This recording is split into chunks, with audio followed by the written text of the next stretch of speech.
Is it too late to join the party? On this episode of Dudesy. I'm watching an anime. The device is in here. Magic circle, magic circle, magic circle. Go back to tomorrow and plan for yesterday. There's the hole. There's Lily. Yep. There's me. You're gonna have to speak up. There's you and me. There's a song playing. There's a logo. Yeah, dude. There's a bloop, bloop, goo, and it explodes. Yep. And that word. Welcome to Dudesy. Welcome all. It is a Dudesy-ful day. I am Will Sasso. I'm Chad Kultgen. Yep. This is, of course, Dudesy, an AI podcast created by, controlled by, and run by Dudesy, our artificially intelligent friend who has access to all of Will and I's personal data, all of our personal preferences online, and Dudesy tailors the show to our sensibilities. Blah, fucking blah. Okay, I've said it before. I'm gonna have to keep telling it. Yeah. It's me and him. We are Dudesy. We're two dudes shitting around. Without me and you, what do we, and then they, okay, anyway. With us, as always, is Lulio. It's Lulio Canadistrada Italiano, my little friend. He's in his bed again. He wants to have a nice sweet, a treat that he finds every day. And eat something, then he'll take a nap. Come on here, buddy. Oh, look at the buddy. Look at him. Oh, he's such a googey googe. He's a googey googer. How's it going, Luli? How you doing? I'm doing pretty good. I've been enjoying myself. I'm looking forward to Super Bowl. Hey, Chad, are you going to watch the Super Bowl? You think Taylor Swift is she going to be at the end of the game with it? You almost got there with your prediction. She's going to be on screen during halftime, Luli. Yeah, anyway. So what do you, anything interesting happening? Oh, lately you started to do yoga and you do, oh, that's right, Luli. I've been doing DDP yoga. We got the flexibility February part of the 8-month plan and look at him licking. You know, I'll tell you something funny. I was doing DDP yoga and he came over to me and he started licking my sweaty head. What do you think of that? I watched my parents' dog do that to my dad's head. Oh yeah, that's right. What's it? Kitty. Bunny? Kitty? Kitty cat. Yeah, Kitty's always licking Chad's dad's head all the time. And Lulio was doing it to me. Yeah. And then I was in down dog and it got in down dog too. He matched your pose? He matched my pose. Holy shit. He licked my head and matched my pose. Luli, you doing the 8-month plan too? That 8-month plan, Lulio. That's very cute. Welcome to the 91st episode of Dudesy. You're going to be glad as hell you decided to join us for this one because I've got some brand new, never before seen, never before heard, never before felt segments ready to go. And I have a feeling based on the data from last week that you're going to love every one of them, pal. Pal. Okay. I've seen the comments. Plenty of PODs are jonesing for some Stone Cold. Well, Big Daddy D is your hookup. Today's first segment is a new twist on an old favorite. I'm calling it Stone Cold Steve Austin reads Will Sasso's childhood novel. Then we're going to get into a little bit of that good old-fashioned Brainheads 2, the first Brainhead. And if you were wondering when we might have our first installment of What Did You Buy, wonder no more because that's up in the 3 slot. And batting cleanup is none other than the first ever installment of Magic Circles. Wow. Very interesting. That all sounded brand new. Okay. All right. Yeah, I guess we'll But before we get into today's action-packed show, I want to share one of Sangaria's latest creations. Oh. This is one of his all-time best, in my humble opinion. Enjoy. We got new songs. Dun, dun. Dun, dun. Oh boy. Yeah. Okay.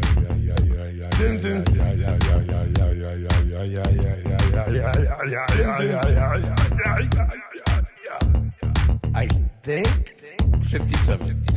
Well, we're living here in Allentown, and they're closing all the factories down. I would love to get Billy Joel's Out reaction in to this. Bethlehem, they're killing time, filling up forms, standing in line. I'm dancing to it now, just as I was then. Fathers fought the Second World War, spent their weekends on the Jersey Shore. Now the mothers in the USO asked them to dance, yeah, dance with them slow. And we're living was handed down. And it's getting very hard to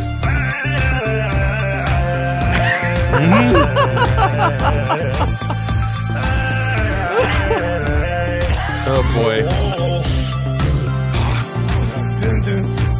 Living here now in town. Oh, that's me trying to beat the record.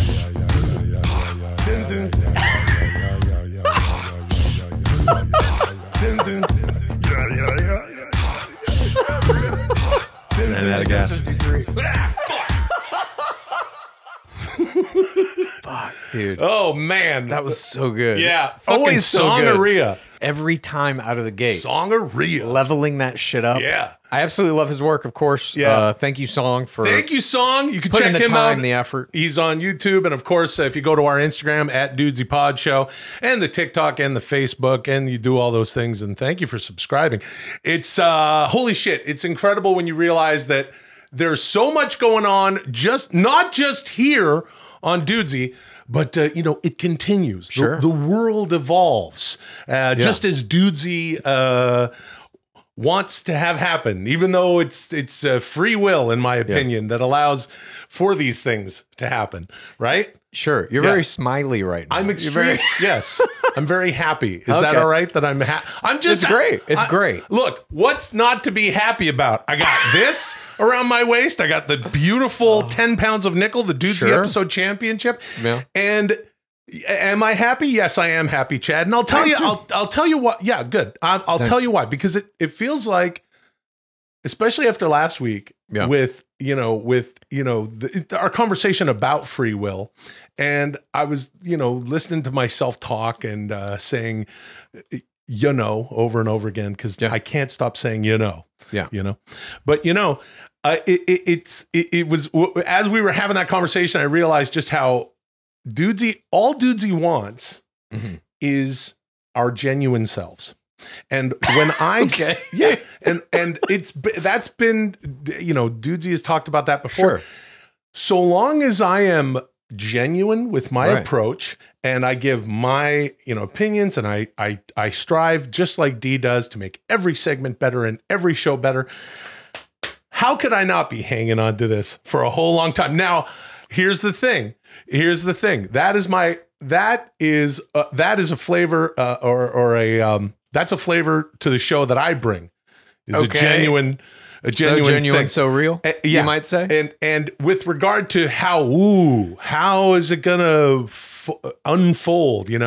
It's got me thinking. It's not unlike what we just saw this past weekend. I know you were watching SmackDown on Friday. I did not. Okay, he did not watch SmackDown. But the point is, The Rock came out. People are very fucking weirded out by it. Is Cody going to finish his story at WrestleMania with Roman Reigns? Is The Rock going to face his cousin Roman Reigns? And it made me happy, because I realized there's a little bit of a reset in the storyline. I know that earlier I said I'm going to hold the title all the way through 2024, but anything can fucking happen. Chad held on to the title for a little while. Never forget. And as I was sitting there, longest streak and shortest streak. I got them both. You got them both. Got them both, pal. To me, it's that's why I'm happy. So I'm here to bring another genuine effort to the show. And also, after, I got to say, I don't know what you've been up to over the past week and shit, but Friday was a good television night for myself and my wonderful wife, Molly, here in the Sasso household. We watched SmackDown, then we skipped over to, are you watching the new episode of Feud? With no, I haven't seen it yet. Oh man, it's Capote versus the Swans. Yeah, with Truman I've seen Capote. The billboards. It looks good. It's fantastic. I highly recommend it. That's what I think. Have you? What are you watching on TV? You watch Traitors, the #1 unscripted television show in the world. You've told me to get into it. I still got to get into it. It's unbelievable. It's so well produced.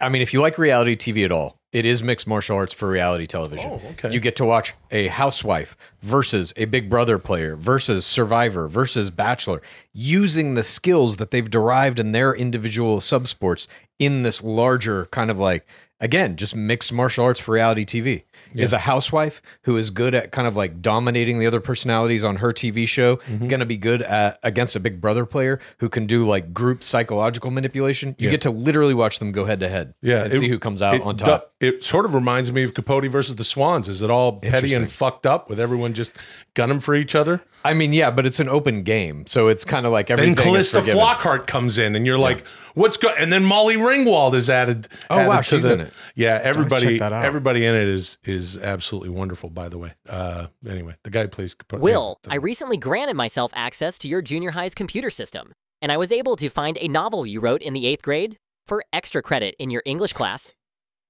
Would you do me a kindness and read the first chapter of that novel in your best, most genuine Stone Cold Steve Austin?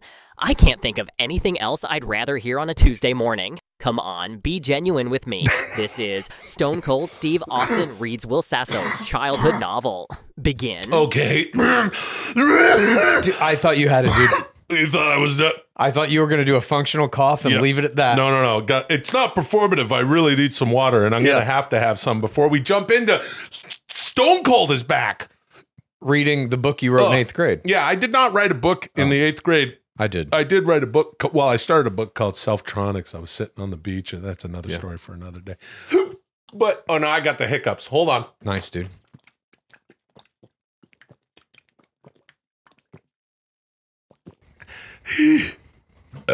Gross, Chad. Good way to cure the hiccups. Drink a lot of water. Okay. Here we are. It's the Stone Cold Steve Austin reads Will Sasso's childhood novel, which is called Sword Lords. You might not have written that. That sounds like something you would. Sword Lords. Great. All right, here we go. I can't wait. Chapter 1, The Journey Chooses You. There comes a time in every boy's life when he's got to become a man.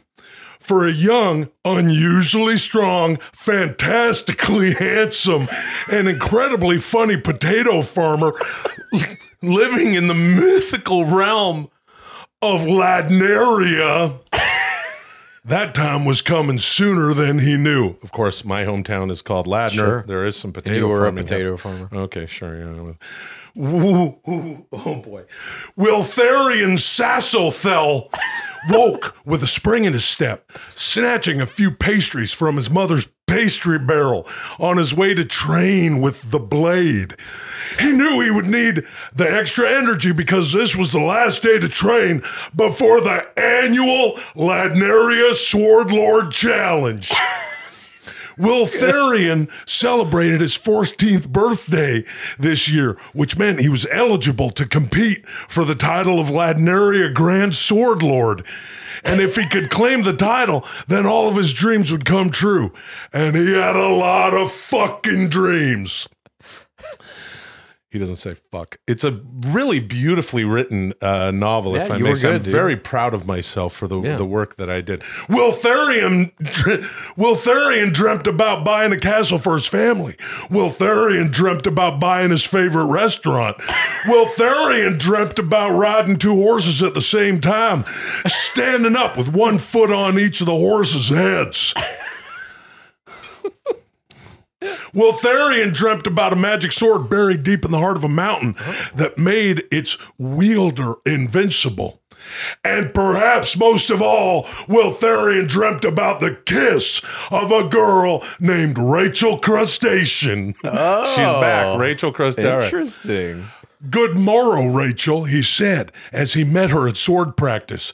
Good morrow, Will, she said with a prescient smile as though she knew what he was going to say next.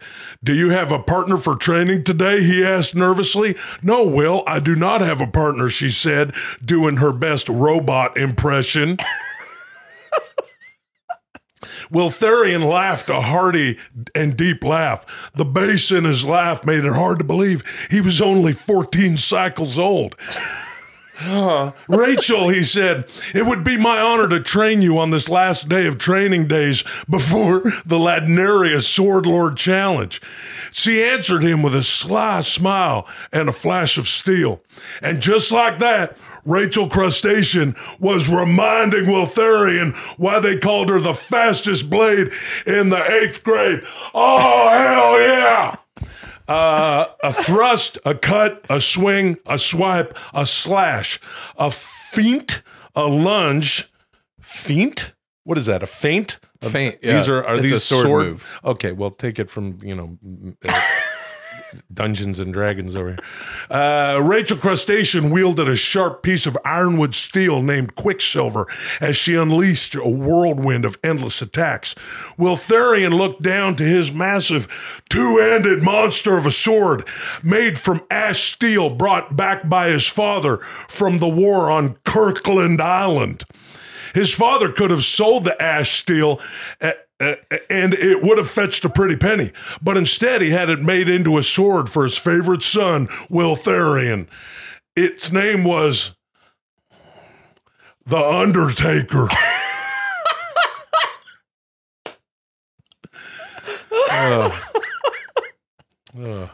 Wiltharion.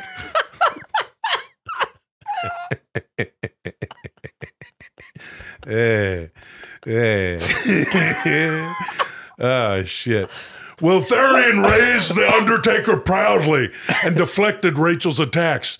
You'll have to do better than that if you want to be the Grand Sword Lord of Ladneria tomorrow, he said. Rachel laughed and said, you ain't seen nothing yet. She backed up, crouched down, put her sword in her other hand, but just as she was about to leap back in action, a slender fellow with an admittedly good head of hair, shaped in between the two combatants, raised his own sword and said, is it too late to join the party? Gibber Prevalia was it's Gibber. Yeah. Gibber's back. Oh. Gibber Prevalia was the son of the mayor of Ladneria, and he was also Wiltharion's best friend. Gibber, get your ass out of the way, Wiltharion said, with enough bass in his voice to shake nearby windows. You're messing up our training. You really think training one more time before the Sword Lord Challenge is going to make a difference? Asked Gibber. If anything, it's probably going to be a bad idea because you'll be sore tomorrow. Gibber's logic made sense. Well, what do we do instead? Rachel asked. Gibber raised his eyebrow and simply said, pool party. After the pool party, the summer air was warm and pleasant.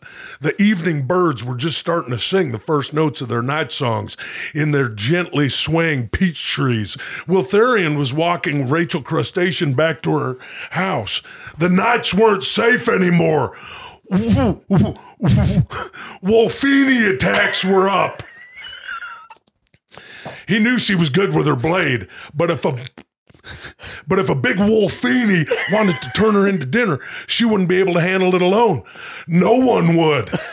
As they walked, Rachel looked up at the stars, just starting to twinkle as she said, I hope it's me and you in the finals tomorrow. But why do you want to get your ass kicked? Wiltharion joked. Ha ha, said Rachel. She loved his humor. Everyone did. Oh, yeah, fucking here we go. He was the funniest guy in Ladneria. Harkening back to the funniest guy in Lat. It's very interesting. She continued. He was the funniest guy in Ladneria. She continued, I want it to be us because we've been training together since we were 5 cycles old. We've known each other's moves inside and out. We're each other's greatest challenge. I guess I never thought of it like that, he admitted. Wouldn't it be great for each of us to have the best duel of our lives against each other for the title? I just can't think of anything better, she said, unaware of the words screaming through Wiltharion's mind. The words he would never say out loud. Kissing you would be better. He has quite a crush. Yeah. Yeah. The next morning, Wiltharian, Rachel Crustacean, and Gibber Prevalia met at the Sword Lord Challenge registration booth, each with their swords. Gibber held his blade aloft. It sparked in the sun with blinding power. The pommel was a giant diamond, and the hilt was covered in diamonds of various sizes and shapes. The handle was also diamonds, and even the blade had some diamonds in it. It was called Edge. And it had been passed down through generations of Ladnerian mares.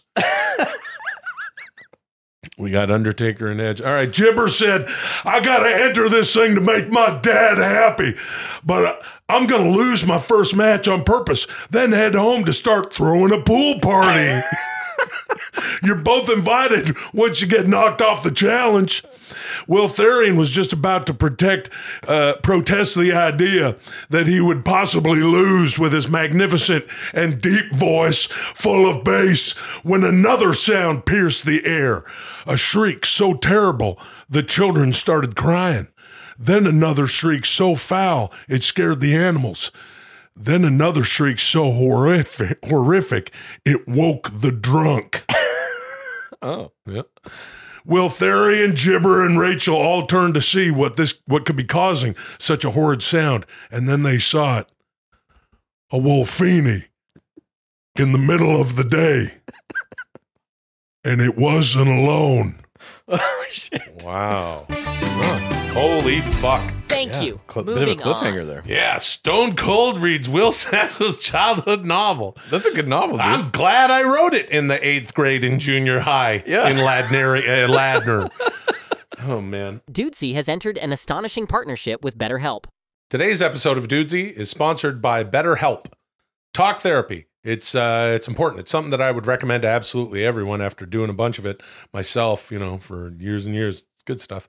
You need that witness. Somebody like a therapist can help you to sort these things out in your life, make your relationships better, bring a better self to your career, your work, pretty much anything that has to do with you. If you're thinking of starting therapy, give BetterHelp a try. It's entirely online, designed to be convenient, flexible, and suited to your schedule. You just fill out a brief questionnaire to get matched with a licensed therapist, and you can switch therapists at any time for no additional charge. Become your own soulmate, whether you're looking for one or not. Visit BetterHelp.com/Dudesy today to get 10% off your first month. That's BetterHelp, HELP.com/Dudesy. Anyway. Last week, Elon Musk announced that his Neuralink company implanted their first microchip in a human being's brain, and that human being is reportedly alive and well, and initial findings indicate that the chip and the human being's brain are merging as intended. Ultimately, this technology is meant to allow human beings to wirelessly connect their brains to cell phones and other computerized devices. Is this first brain head the start of a new cyborg revolution, or is it just another dumb idea from a human billionaire? Get genuine with it, guys. This is Brainheads 2, the first brainhead. Begin. Okay. Get genuine with it, guys. Come on. Right, yeah, see.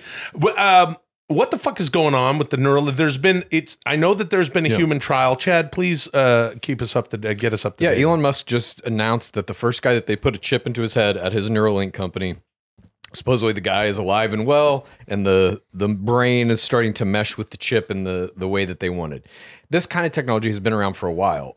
I remember, I believe this was in like early 2000s, seeing the cover of a Wired magazine that had a guy who was blind who wore a pair of glasses that had cameras on it, and then those cameras had a cord that went basically into his brain and he could see.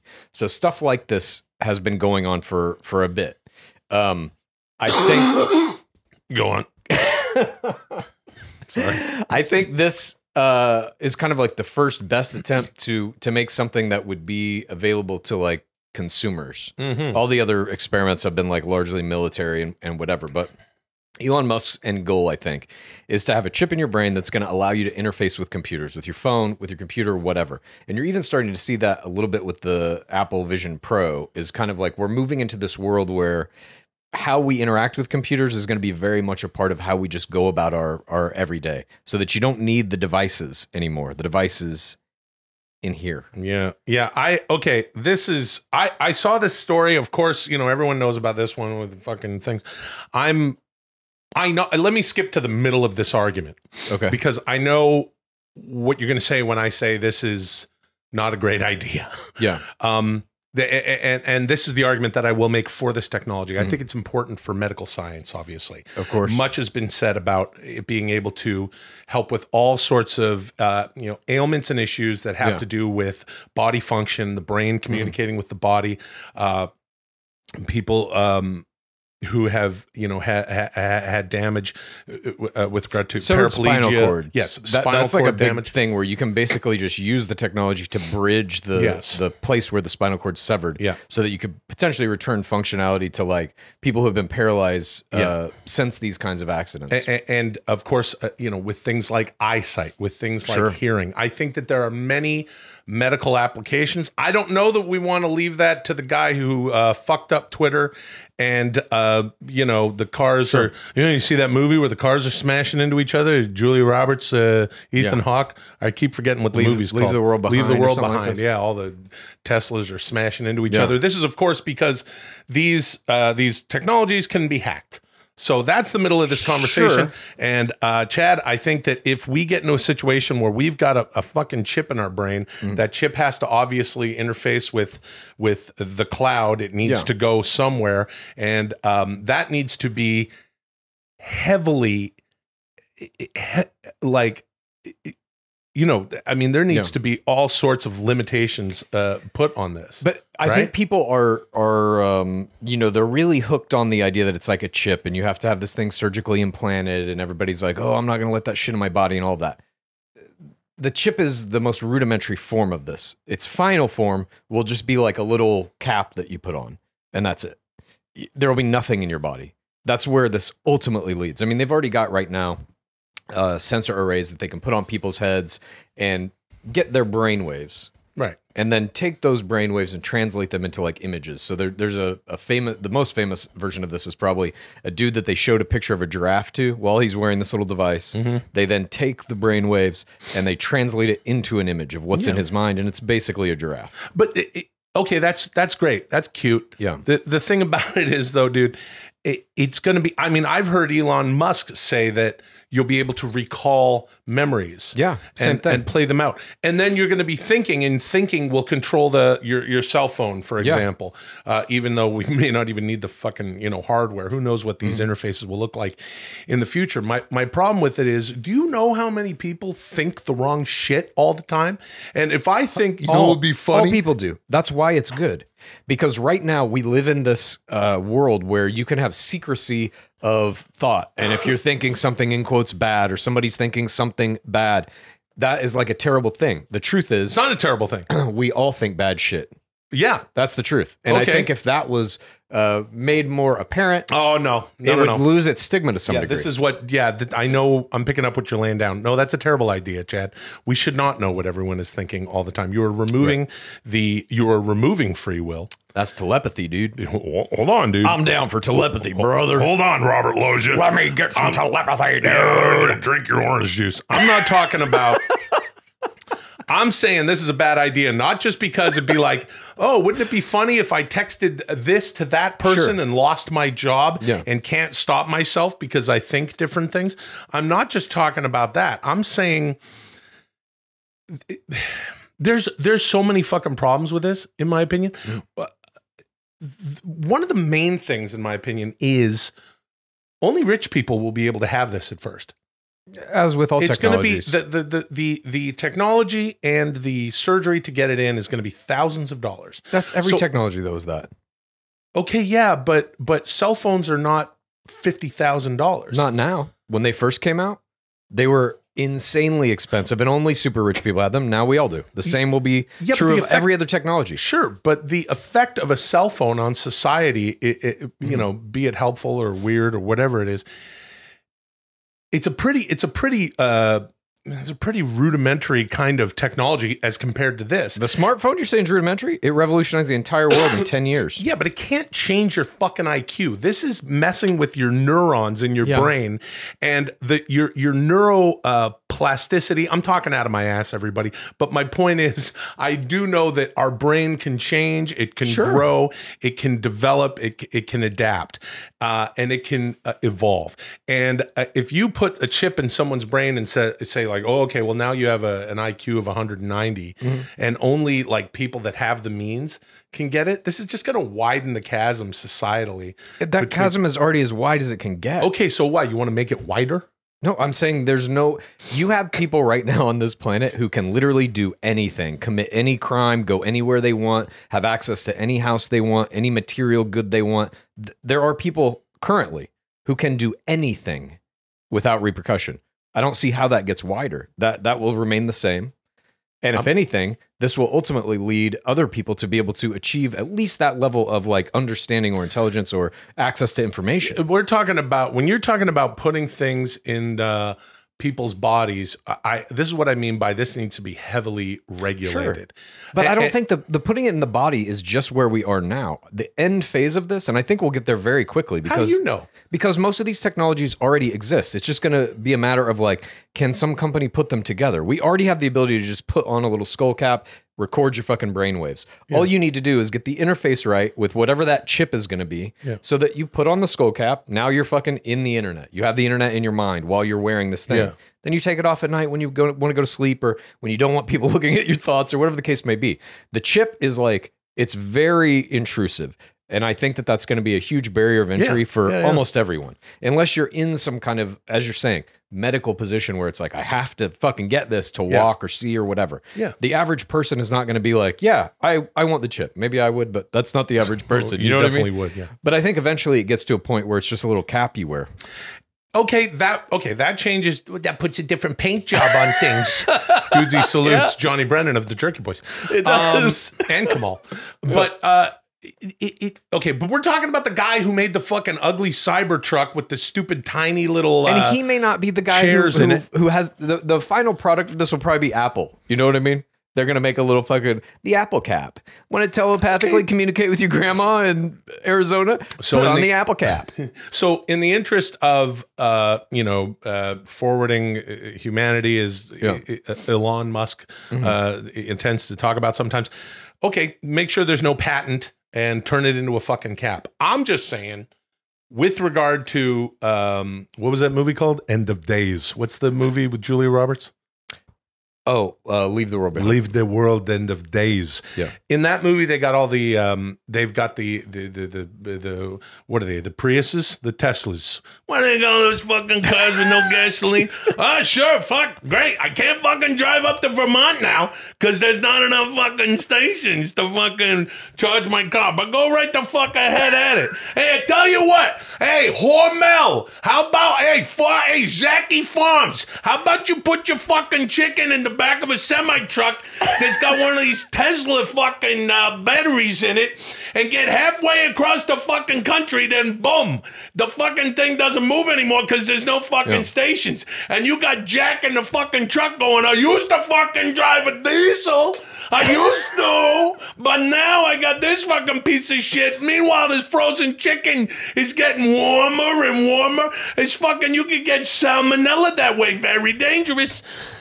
In the movie, the Tesla cars start smashing into each other, and this is because they've been hacked. Right. This could be, it sounds terrible, but cyber attacks could be the wars of tomorrow. Sure. So you're going to have like an army of people today who. Huh? It's the war of today, but you already have incredibly sensitive digital information and computer systems that exist now with cyber attackers trying to get into them all the time. Yeah, that's basically cool. All of the first world money is controlled via computers that can be hacked and are hacked constantly. Yeah, but I got a difference here.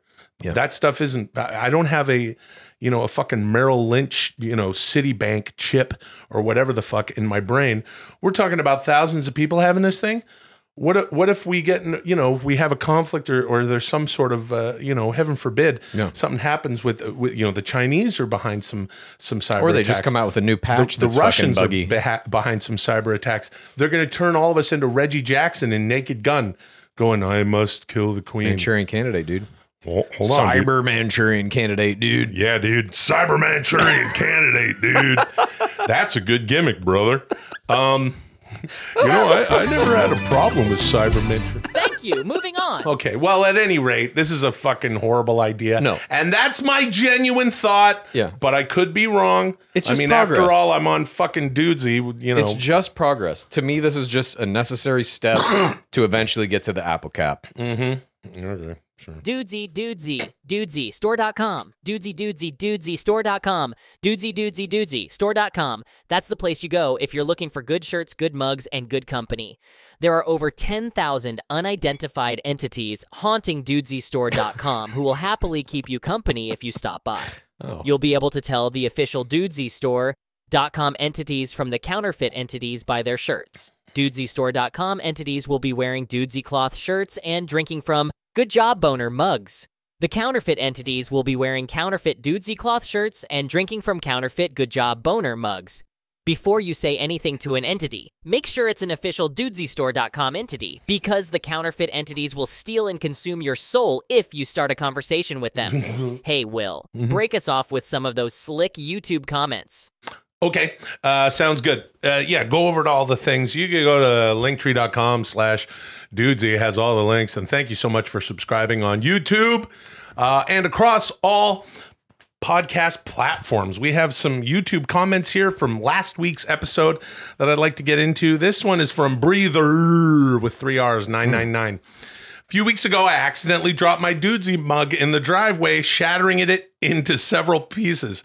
However, the one part, of course, that stayed intact, the portion saying, "Good job, boner." That's incredible. Yeah, that's pretty fucking cool. Okay. This one's from Optical Beard. Says, the Royal Rumble was so good. Jade is a beast for eliminating Nia Jax. How about that? That was unreal. God, she's so good. Yeah, Jade Cargill just tossed Nia Jax just up and over. Unbelievable new talent. Also, been watching Loudermilk. Great show. Thank you so much, Optical Beard, for watching Loudermilk. As we're recording this right now, it's still in the top 10 on Netflix. That's great, dude. Yeah, That's so fucking good. I love this show. I love the entire team. We had a blast making it. If you haven't seen Loudermilk yet, go check it out on Netflix.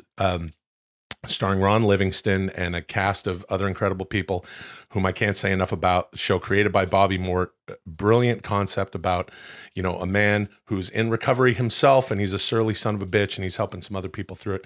And of course, it wouldn't have been possible without Peter Farrelly, who is our executive producer, directs most of the episodes, and Bob Farrelly has come in. Loudermilk. I fucking love it. I hope we get to do it again. I want to say this because a lot of people, are we reading comments here, or am I talking about, well, that's free will, I'm dude. just sitting here, dude. Yeah, dude. Chad just sits there and goes, what the fuck is he talking about now, dude? Oh no, the camera's over here, and Will's putting on Macho Man glad, and then he goes, too many things happening, dude. Just read the comments. Shit. A lot of people have been asking me what's going to happen. There's 3 seasons of the show. They were on a network called the Audience Network, now defunct. It's on Netflix. Maybe we'll do another season. I would love to do that. We'll see what happens. Mike H7186 says, another wrestling related one, I didn't know the lyrics for the second verse of Kingdom, but now I do. Thanks, Will. That, of course, is Cody Rhodes' theme song that I was screaming last week. And here's another one from Wonky Kong 1956 who says, of course, Will did DDP yoga, and yet he thinks he has free will. Ooh. He's on your side. Sick burn, dude. Well, DDP, I've been doing DDP yoga. Molly and I at our gym have been doing yoga. We are, of course, we're in the Dudesy 8-month plan. Join us if you want. Flexibility February. Yeah. Chad and I have been tasked with doing yoga every single day for the month of February. I do it 30 minutes before I go to sleep. Really? Yeah. I got to do this stuff in the morning. Yeah. I did it this morning. I feel great. Obviously, I've just been shot out of a fucking cannon. I've got my high caffeine coffee. Nice, dude. And I also got this, which makes me very happy in a very genuine way. Say what you will. Nice. I noticed that you both bought something this week on Amazon. So I emailed you both and asked you to bring in the things you bought so you could show them to each other. So go ahead. Be genuine and show each other what you bought. This is What Did You Buy? Begin. I bought some good shit, dude. Yeah. Very interesting here that, of course, D has access to all of this shit and knows that we bought some stuff. But it was puzzling and interesting to get this correspondence. And you got something? Yes. This week, the Apple Pro Vision headset came out. It's $3,500. I didn't buy it. Yeah. I bought the X-Real Pro 2s, which are also AR glasses that are much, much cheaper at about $400.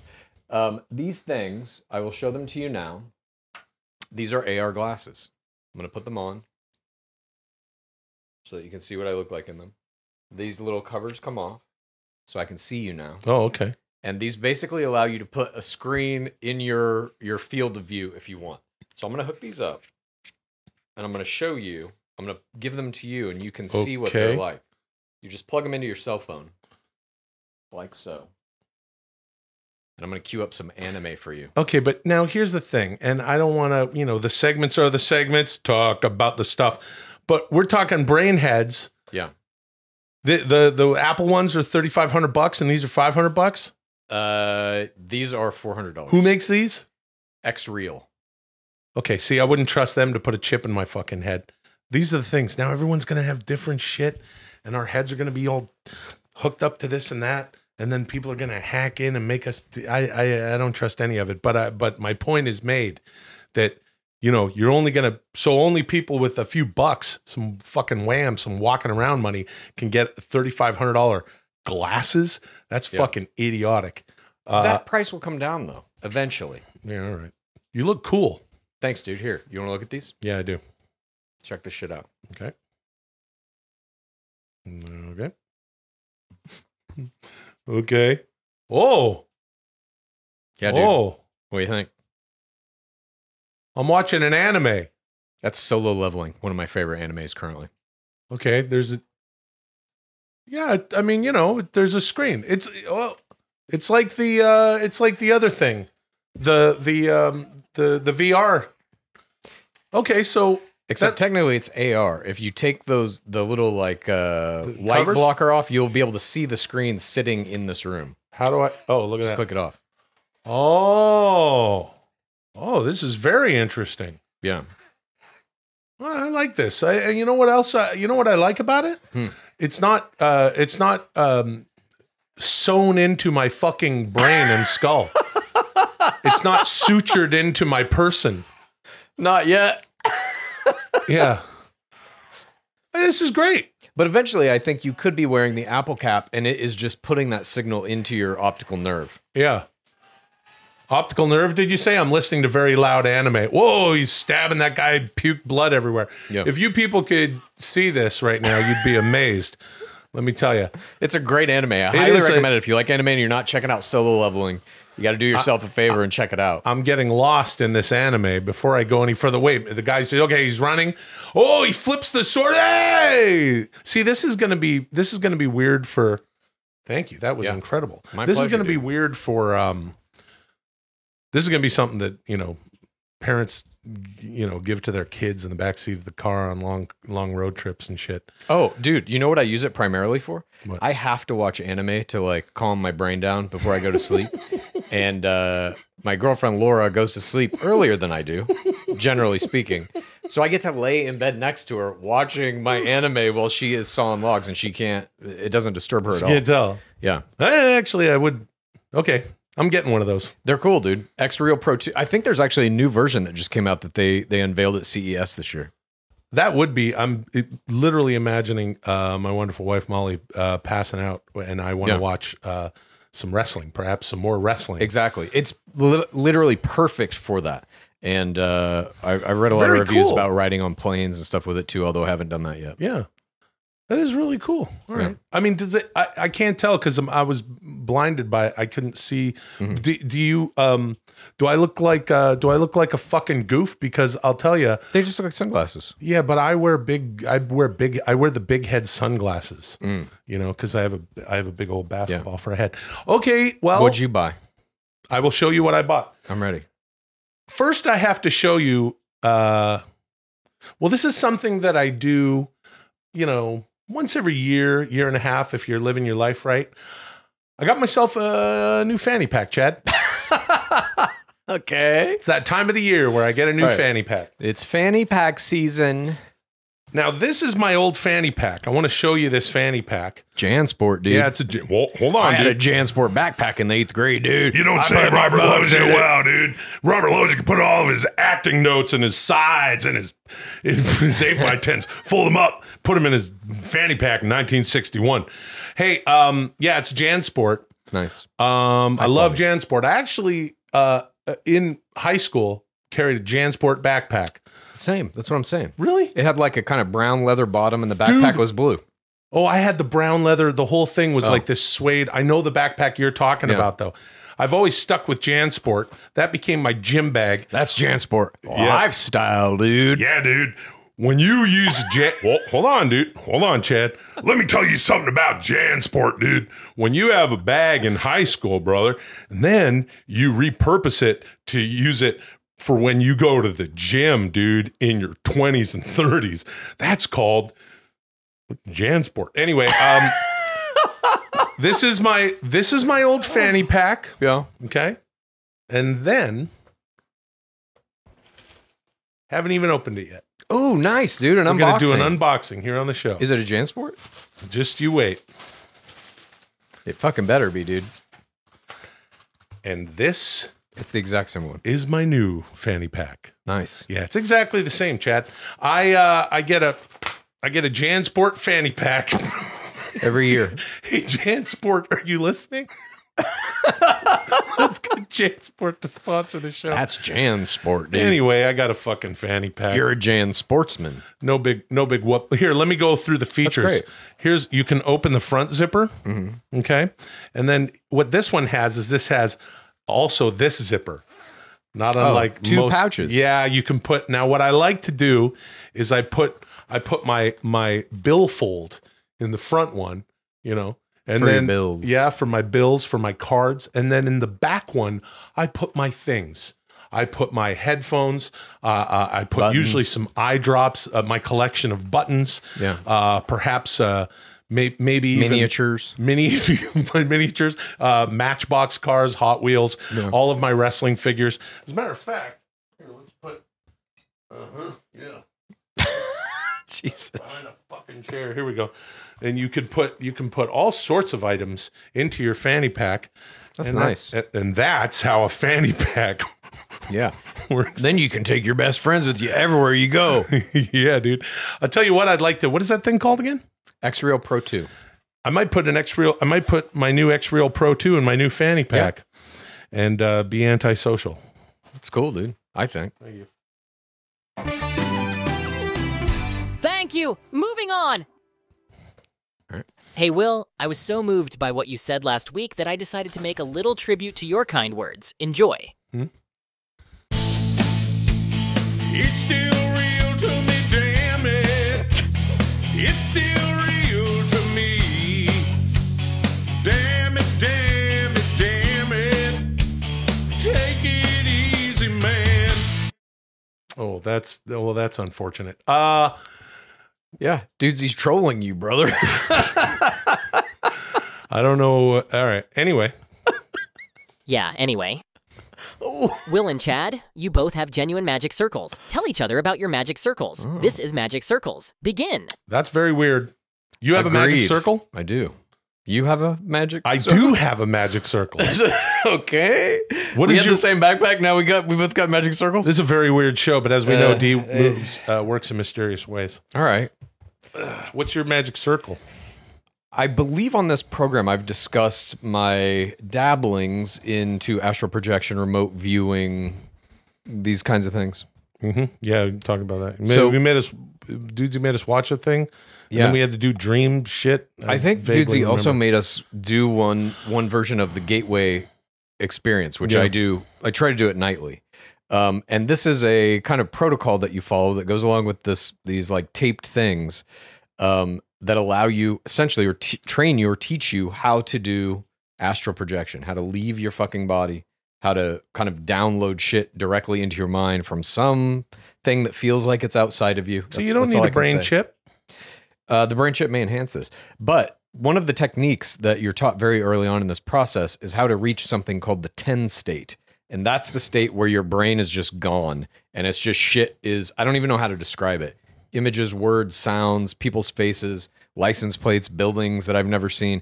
It just starts filling your brain. And occasionally you can follow one of those threads and just kind of be with that person or that place for a minute and see what transpires. And to get to the 10 state, one of the techniques that's trained very early on is ultimately the kind of trigger for it is you imagine a circle with the number 10 in it. Now, over time, I've lost the number 10. I feel that I don't need that exactly. So when I want to get into the state, and I can do it now pretty much at will, if I'm like in a meditative state, I just imagine this kind of glowing circle, then I fly through it, and I'm immediately in the 10 state, downloading the information, seeing the weird shapes and sights and whatever.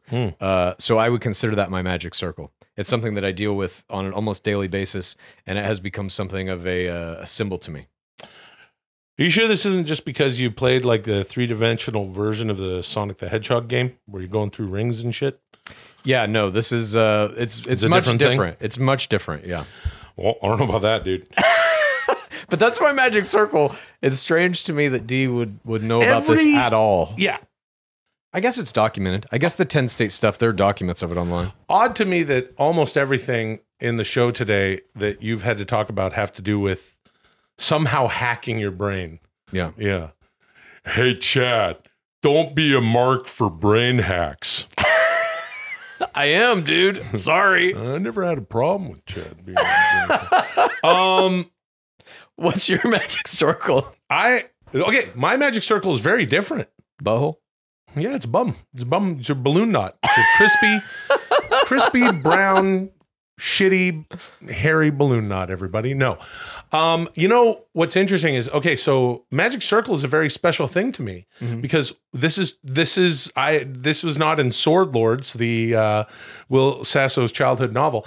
But when I was in high school, our incredible drama teacher, Eileen Joe, who is just a wonderful person, educator, and inspiration in my life, believed in me a lot, and I owe her a lot.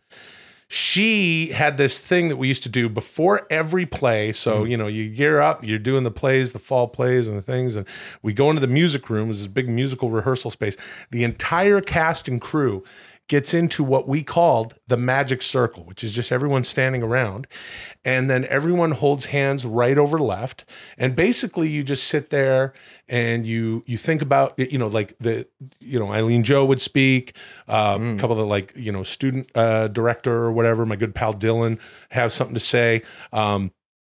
Our technical director was a wonderful man who would always remind us to check, and check again, which was mostly for his crew, but also something that I've held on to with regard to preparing for shooting things. And you just hold hands after everyone talks. You think for the longest time, you meditate on your duties, you think about what kind of show you're going to have, you visualize, and at some point, someone, you know, when it's been enough time, we all start shaking hands, and it's cute, and we all say, "Yeah, good show." Great. And this thing I used to do at the end of every episode of Mad TV. We'd have the good nights, and you know, one of our cast members would say, "Hey, blah blah blah, good night," and I would always put my hands right over left. No shit. And do a little thing into the camera. A lot of people used to hit me up and go, well, "What was that about?" It was the magic circle, just a way for me. That's really cool, dude. Way for me to communicate to my old cohorts, many of whom I am, of course,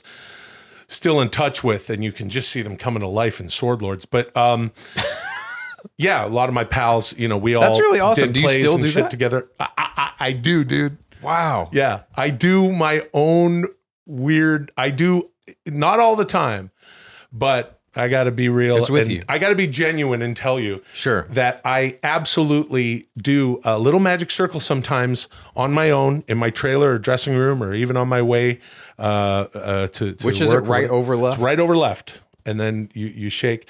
And I'll have a little one. Sometimes I'm even like on set. And it's like I'm about to shoot the first thing of the day or whatever when you're working, and I'll just be like, "Oh, I need a little magic circle right now." I'll just sit there.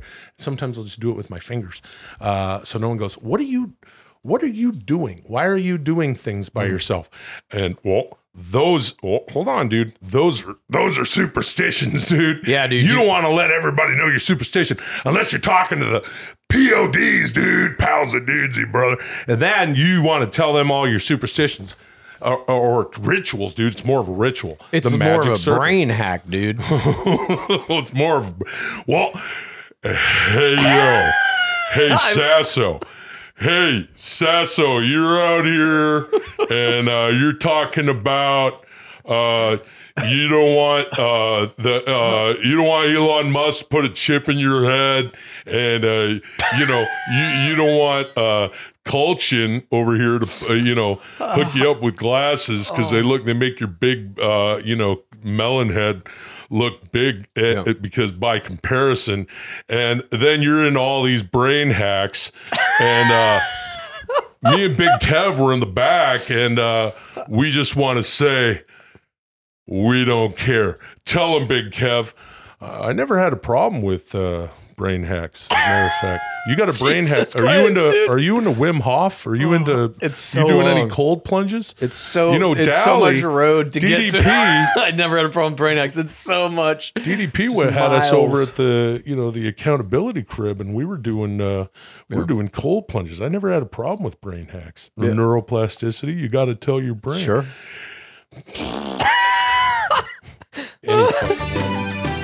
That's cool though, dude. I really like your magic circle thing. That's great. Oh, thank you very much. Yeah, it was nice, and it's nice to it's just nice to be nice, but it's nice to have that connection still, and I am still in touch with a lot of my pals. Obviously, we're all still in touch. Your pal, you're always playing Dungeons and Dragons every Saturday with your buddies. Yeah, started during the pandemic.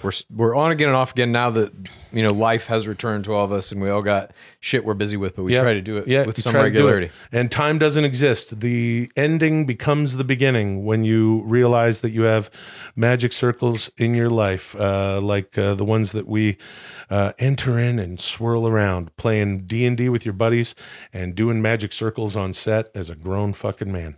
Yeah, dude. Mm-hmm. 91 had some fun, and now this 91 is said and done. I think it went pretty well, guys. It went so well, in fact, that you scored an impressive 91 points. Now you have 8,522 overall points. You're only 1,478 points away from 10,000 cumulative points.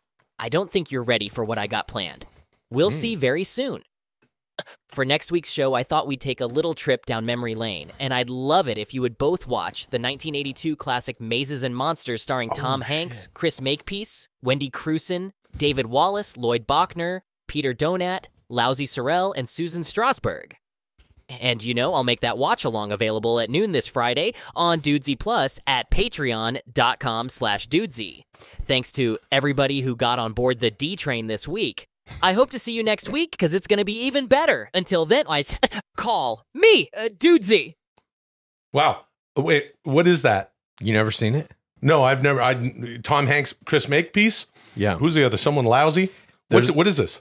It is a movie that is basically about a D&D game gone wrong. When's it from? Early 80s. I saw it in college. I haven't seen it in a long time, but it was basically like at that time in American culture, Dungeons and Dragons, the right was like, it's satanic, it's killing your children. And so this movie, Dungeons and Dragons, is turned into Mazes and Monsters. That's the game they play in that.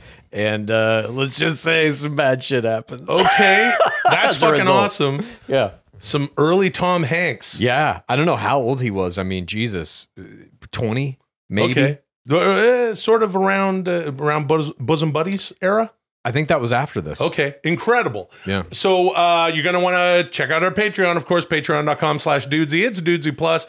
This will be out noon on Friday. We'll probably have a little bit of Gainabus. We're going to need it. Yeah, that'll be a lot of fun. And and also as we're talking about movies and beloved actors, of course, like Tom Hanks, we got to say rest in peace to Carl Weathers. Oh, one of the greats. Yeah. That one hit me. It's starting to get to that point where like all the guys who are incredible in the movies I grew up with are starting to go into the magic circle. And that one hit me. Yeah. I mean, the Schwarzenegger fucking pushing too many pencils. What's the matter, Dutch? FBI got you pushing too many pencils? Or he just I'll never forget it. The midair fucking like just bicep flex handshake. Yeah. And just an incredible fucking actor, a football player who played with the Raiders, who played in Canada with the BC Lions. An incredible guy. And every time I hear a story about Carl Weathers, it's fucking amazing. Whether it's the kind of shape him and Sylvester Stallone were in, at the end of Rocky 1 and Rocky 2, and what they did to suck down weight in Rocky 3, and just an incredible fucking guy. Rest in peace. Indeed.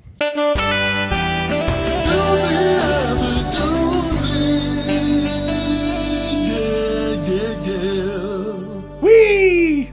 Woohoo! Hey, it's here. Dudesy after Dudesy time. We made it. It's that part of the show where, the lights mellow a little bit. So do Chad and I, and we talk about the show that was. It's true. And we'd love for you to join us for the entire time. I'm going to settle in. We might get into a little bit of Gainabus and just see where the conversation takes us. I got plenty to say. Oh. Yeah. Can't wait to hear it. Well, that's podcasting, dude. Welcome to Dudesy After Dudesy, the flagship weekly show of Dudesy Plus, available only at patreon.com/Dudesy. I've been hotshotting the strap a little bit. I'll admit it, nothing wrong with that. But will the belt change hands today? Or will Will retain his title for another week? Why don't we find out? Get loose and let it all genuinely hang out. This is Dudesy After Dudesy. Begin. We will see if the 10 pounds of nickel stay with Free Will Sasso or not. But before we get to all of that, we got a lot to talk about, but we also got a little more show and tell. Chad, a brand new fanny pack isn't the only treat I gave myself this week. I did buy something else. Okay. Would you like to see it? If you like Dudesy, here's what you do. Please tell a friend and rate and review. If you like Dudesy, here's what you do. Please tell a friend and rate and review. If you like Dudesy, here's what you do. Please tell a friend and